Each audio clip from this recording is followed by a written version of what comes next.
Drakor alias drama kotor ala Jokowi. Serial drama politik 2024 telah dimulai.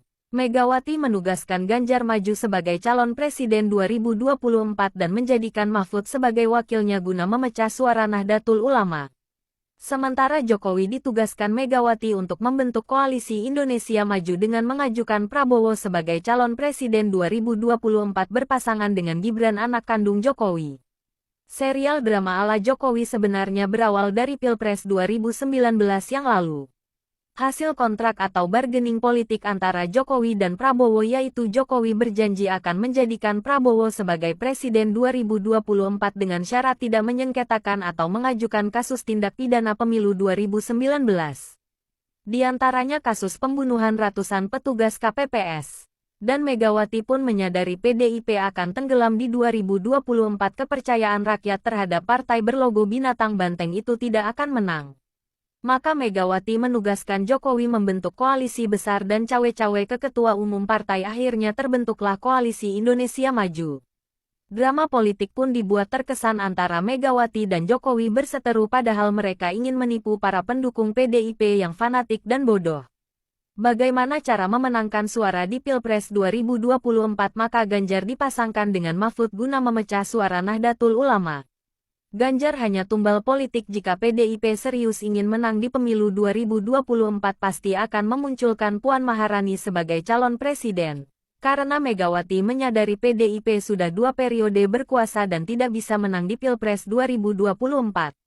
Maka Ganjar dijadikan tumbal. Tetapi Megawati dan Jokowi masih tetap ingin menguasai parlemen dengan cara memajukan Gibran sang putra mahkota sebagai pasangan Prabowo. Keanggotaan Gibran dan Jokowi masih berstatus anggota partai PDIP. Keduanya belum ada pemecatan atau pengunduran diri dari partai PDIP bergambar binatang banteng itu. Segala cara pun ditempuh dengan mempolitisasi MK agar merubah syarat batas usia calon wakil presiden. Jika MK sudah membuat keputusan maka DPR akan menyetujui perubahan PKPU mekanismenya dibuat terbalik. Seharusnya PKPU dirubah dulu baru MK mengeluarkan keputusan.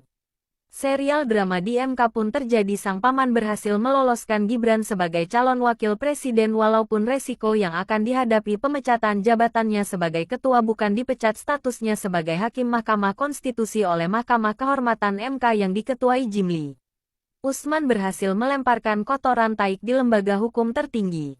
Keputusan yang dikeluarkan sudah jadi taik maka pemilu 2024 berjalan di atas kotoran taik yang dilemparkan Usman itu. Hasil pemilu pun akan jadi taik dan presiden terpilih pun presiden taik. Dan Ketua Majelis Kehormatan MK, Jimli pun bersandiwara dalam memutus pelanggaran kode etik Usman. Jika Usman diberhentikan dengan tidak hormat maka akan membuka peluang banding. Emang kalau banding kenapa rupanya?